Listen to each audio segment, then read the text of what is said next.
Hello and welcome back to Insanely Creating. It has been a while, sorry about that. But anyway, do you guys remember absolutely ages ago when I did an unboxing of some beautiful things that Shelby KG sent to me? Because I have finally gotten around to being able to edit this video and actually show her to you.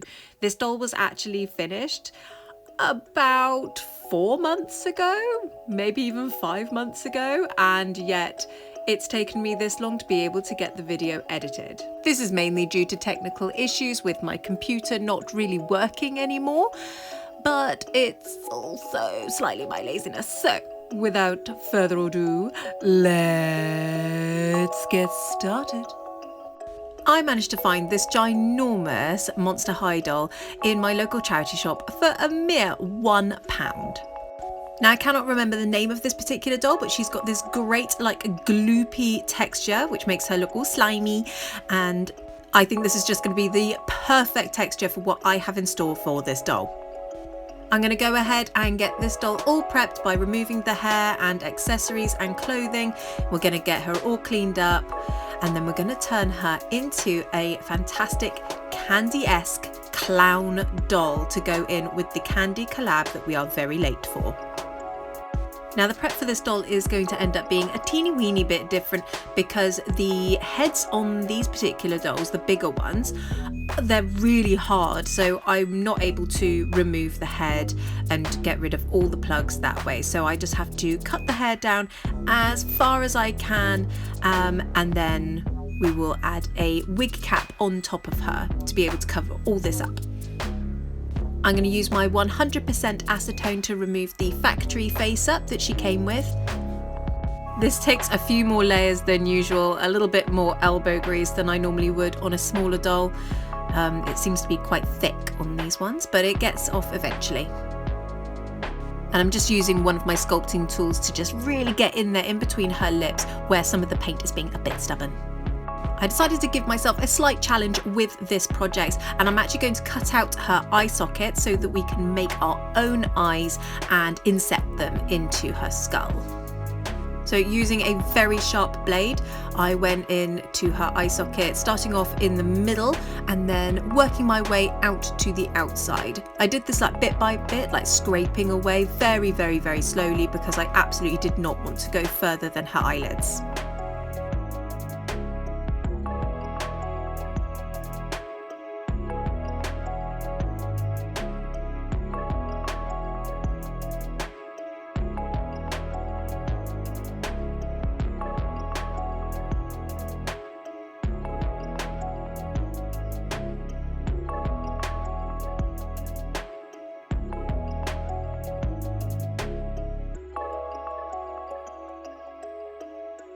Now the next challenge for me was having a go at making some eyes. I experimented with quite a few different little ideas. Now I don't actually have the proper eye molds.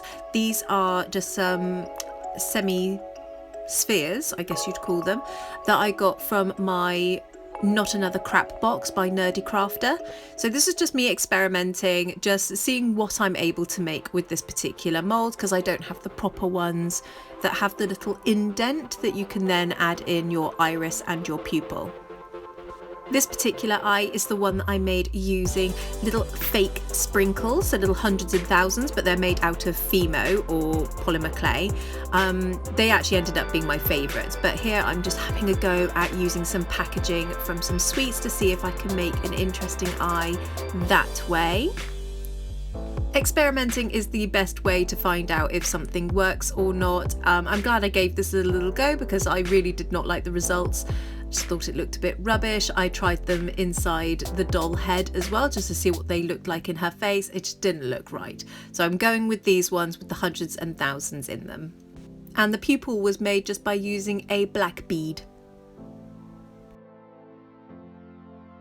Next up, let's get sewing an outfit. So I literally just spread eagled her on the paper, did a rough sketch of some clothing that I thought would have enough give in the shorts area. So we're just going to make a little play suit that I'm going to divide up into 4 so that we can have a patchwork design going on. This will be exactly the same back and front, so I just divided them up and roughly added on, very roughly, added on some seam allowance so that we can get these cut out from some cotton fabric. And just to the right, we've got a little sketch left over from my Krampus doll. These are the fabrics that I have gone with. The gummy bears is obviously from the amazing surprise box that I got from Shelby. So those will be the top parts. We've got the shorts parts here, and then this star fabric will go behind the stripy, the yellow will go behind the bear, etc, etc. So that we'll put them all together. Actually, if you look really closely here and then we zip over to when I've cut them out, you will notice I actually decided to put the bear fabric, both pieces, on the front because I just loved it so much. And I also found these glittery fabrics. I'm hoping to be able to include those later on. I will go ahead and have a little think about how I can include those, but for now, let's get sewing these pieces together. As I go through and do the sewing, I use my Yoo-hoo stick glue to glue down the open seams, or glue down the seams open. Yes, glue down the seams open. This just helps get rid of any unnecessary bulk in the outfit.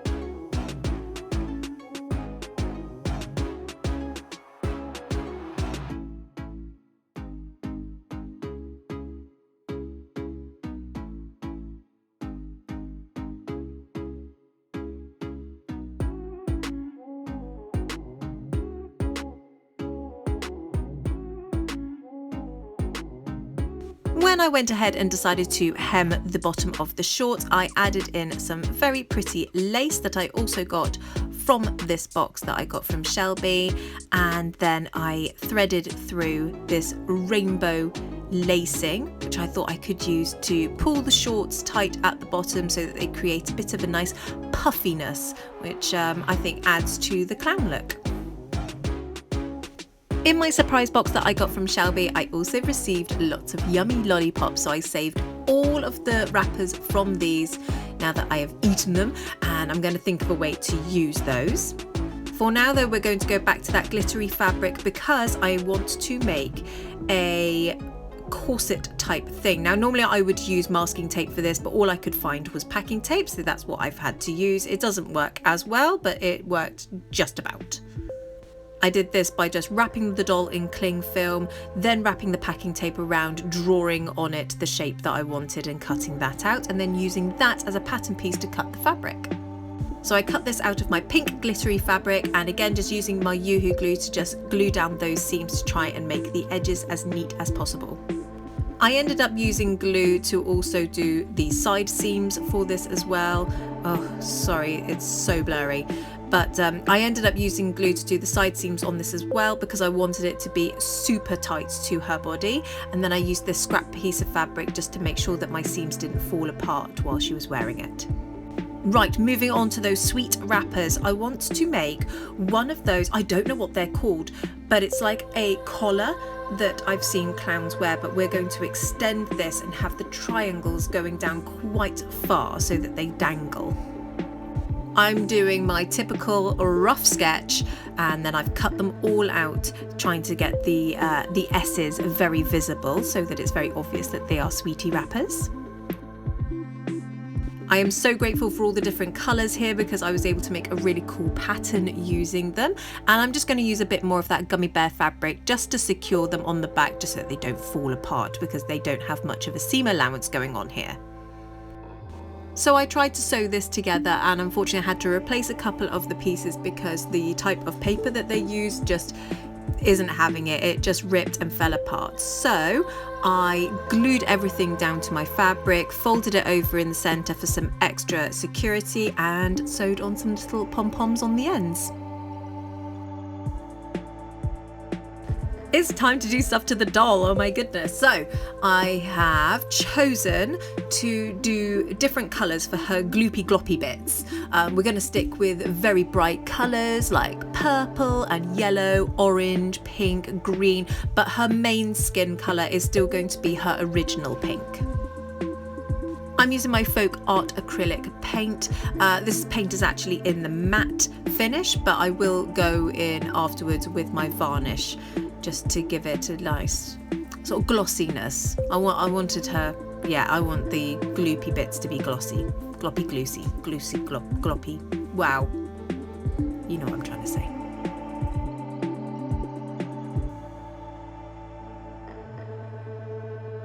And this is her in all her rainbowy, gloopy gloriousness. I love the colours so much. So I managed to do, I think, 3 layers of each colour on her gloopy bits.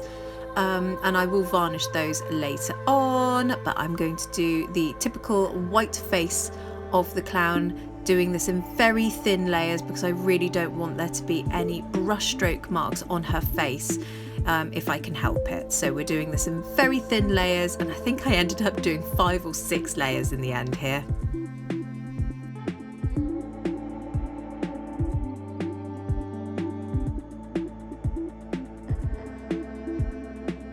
Oh, finally it's time to varnish. We're obviously not going to varnish the face, but I am just varnishing over all of her drippy bits. I decided to add a little dotty frame to her face paint. This is in homage to my collab partner Shelby, whose logo actually has something very similar on their face. So I thought I would add this just as a little, I don't know, a little homage to them. Say thank you for sending me all my lovely things in the post so long ago.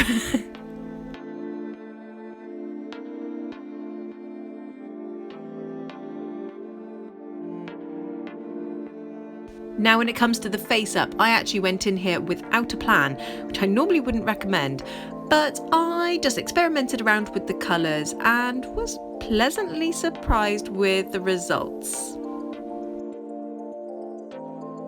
Guys, if you are enjoying what you are seeing, please give me a thumbs up. A little subscribble would be lovely as well. Ding the bell. These are all just free ways that you can support the channel, and I would really appreciate it. Now with her eye colours, I decided to go actually for more of an asymmetrical design in terms of having green and purple on the tops of her eyes and then yellow and blue on the bottoms. This to me just felt a little bit more like a clown style going with the asymmetrics. However, the nose, the lips and the eyebrows I kept symmetrical, as I didn't want this to end up looking like Harvey Two-Face or anything like that. So I drew the basic outline of the details around her eyes with my black watercolour pencil. This kind of created a bit of a graininess over it though, so I tidied it up using my black acrylic and a very thin brush. This graininess was either caused by the fact that I had painted over her face, or when I then went over it with Mr. Super Clear, maybe the Mr. Super Clear sealant just didn't go very well. We've been having weather problems in England at the time when I was doing this doll, so maybe that contributed. But either way, I managed to tidy it up with the paint, and then I'm just using that same thin brush to just do some nice purple eyelashes. But I decided to only do them on the bottom of the eye because I didn't want the top of the eye to be too busy. We've already got some eyeliner going on up there.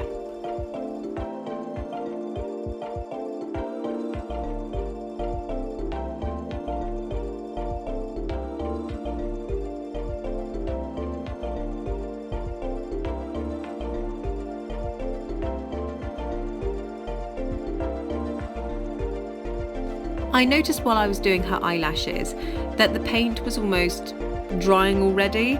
It was getting quite clumpy. Even though I was using a nice thin brush, I just wasn't getting the nice smooth lashes that I was envisioning. So you will be pleased to know that I have actually invested in some gouache paint, which I'm hoping will make a big difference to my future face-ups.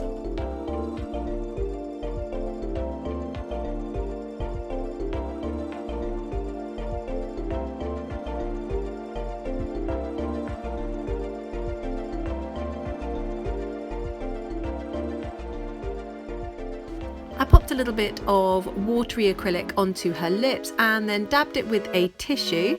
This actually created an almost watercolour effect with her lips, which I really liked. So I left it like that, and then we can just pop her eyes in and see what it looks like with the face up.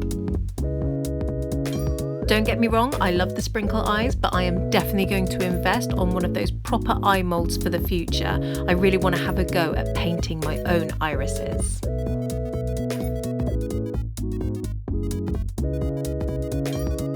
I am so pleased with how these eyes turned out. They almost have this weird like following you around the room kind of thing going on. I've secured them in the back of her head using lots and lots of blue tack. I will just sort of put a little bit of glue around the edge of her piece of head that we cut out, so that if we ever need to reposition or even completely change the eyes, this will be doable. But for now, we are just going to make our ginormous wig cap. I do this the same way that I've done my other wig caps. I cover the head in a bit of cling film to protect it and protect any face up that may have already happened on it. I then take an old t-shirt, a cotton t-shirt that is, normally in white, but you can use other colours depending on what colour hair you are going to use for your wig. Then I stretch that over the head as much as I can so that there's no creases or bumps and lumps or anything like that. Secure that down with an elastic band, and then I go ahead and start putting on layers of my PVA glue, letting each layer dry in between. I normally have about 5 layers on until it's all completely dry. I tend to leave it overnight or even longer just to make sure that it is really rock solid and not going to unravel and flop about afterwards. I then mark out the desired hairline that I would like, and then using my nice sharp scissors I cut that so that it then will fit as best it can onto the head. And then it is actually ready to start sticking some hair on, but I haven't got any hair to stick on yet, so let's make some hair. So from my amazing box of goodies from Shelby KG, I got this gorgeous purple and blue mixed nylon hair. So I'm going to use that to actually make wefts so that it makes it a little bit easier for me to attach it to my wig cap. To make my wefts, I put down my silicone mat. I place a nice little layer of hair down. I then get my glue gun, spread it out across what will be the top of the weft, and then using a silicone finger protector, I spread the glue right across, making it as thin as possible. That way, once it's dry, I'm able to trim it. Makes it a lot easier and neater for when I start applying it to the wig cap. For this particular design, I decided to go round and round and round in like a little swirly semicircle until I get to the top of the wig cap, where I poke a hole through it, post a small rolled up piece of weave through, and then I secure that on the inside, making it nice and flat. Apologies for the blurriness here. I don't know what it is that my camera is trying to focus on, but it clearly isn't what it's meant to be focusing on. Keeping the cling film on the face to try and protect that face up as much as possible, I'm going in with my scissors to see if we can get this into a bit of a page boy style cute little bob. When you are cutting your doll's hair, try and do little bit by little bit, because once it's off, that's it, she's not growing it back. So just take it really, really slowly, do tiny little cuts, and hopefully then you won't make any mistakes. I am so incredibly proud of how the top of this wig came out. It is so smooth, so neat, and I'm so proud of myself. It's a shame that I'm going to cover it in pom-poms and other decorations, because this is probably the best top of a wig I've ever made. But hey ho, we'll do it properly on the next one as well, and hopefully I won't cover up all my hard work. But for now, we are going in with really bright pom-poms, and I'm going to just create a nice little lopsided design with these pom-poms, and then we will fill in the gaps with lots of sweeties and little gems that I found. That none of these are real sweets, these are all resin gems and polystyrene balls and things like that that I found at different craft stalls and craft fairs, things from the mini brand series, the ones that look like the slush puppy and the little bags of sweets. But yeah, so I just had fun with this and decorated her as much as possible.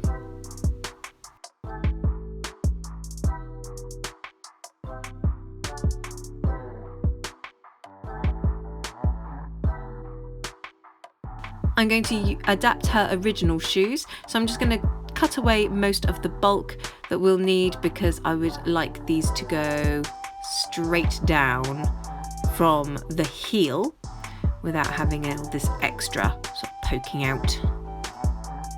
Now I had some filler or something along those lines. I'm not quite sure what it is I ended up using, and I tried filling in the wedge part of the shoe and it never cured. So this is me removing all that, and then we're going to instead just go in with pure hot glue, just layers and layers and layers of hot glue, where I'm going to create this really cool like drippy effect to just continue that sort of drip goo design that we have on her skin.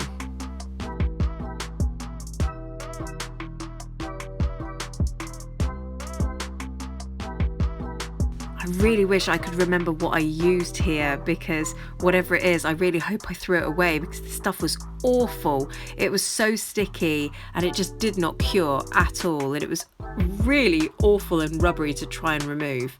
But like I said, we're going to go in with the hot glue instead. I started at the bottom. Her feet are obviously covered in cling film to try and protect them as much as possible, because I want these to still be able to fit after we've covered them in hot glue. I filled in the wedge heel and then just went round and round, starting at the bottom, working my way up to the top with little blobs of hot glue to create these drippy effect on the shoes.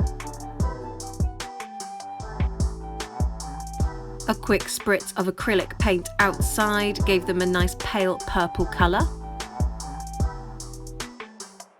I popped the shoe on my finger and tried to move it around in all different angles just to make sure that I even got it underneath the drips.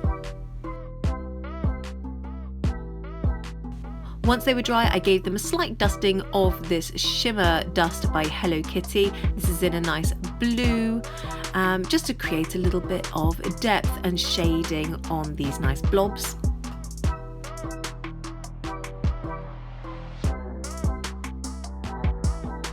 And then to decorate, I broke into one of my Miniverse Make It Mini foods, took the mint ice cream from one of the projects and then just hot glued that right onto the front to act like a little clowny shoe pom-pom.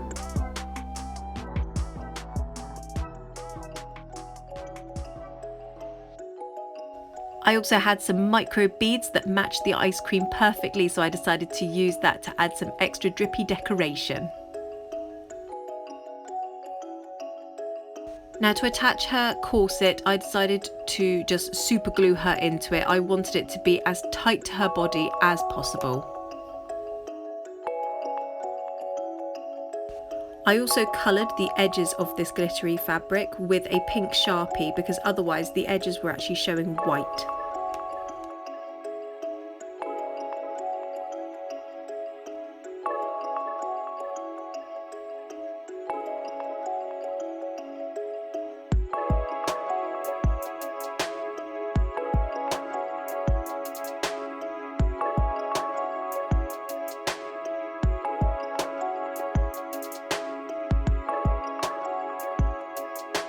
Then just using that same lacing that I used on the hem of her shorts, I'm just going through and creating a nice little lace effect on the front of this corset type of garment. And once again, I'm stealing from my Make It Mini food pods. This time it was one of my Christmas ones. It was a gingerbread house one, and this was all the little gumdrops that came with it. But I am super gluing these onto her corset, just all randomly, trying to make sure that I haven't got all the same colours all bunched up together.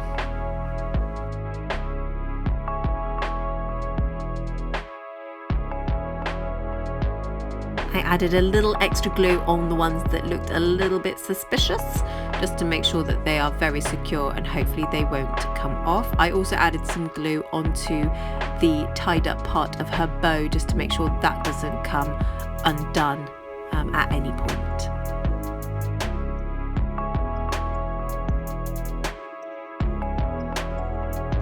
And then finally, I narrowed the hole on our jester style clown collar just to make it fit on her neck a little bit better. And then we will put the whole thing together, we'll get all her clothes on, we'll get her wig on, and we'll see the final results.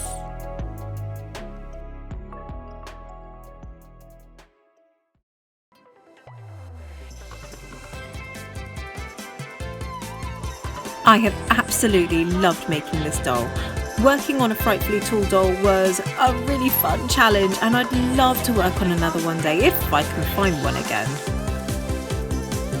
Now I know you guys have probably already watched my collaborators' videos as they came out ages ago, but I will link them down below just in case.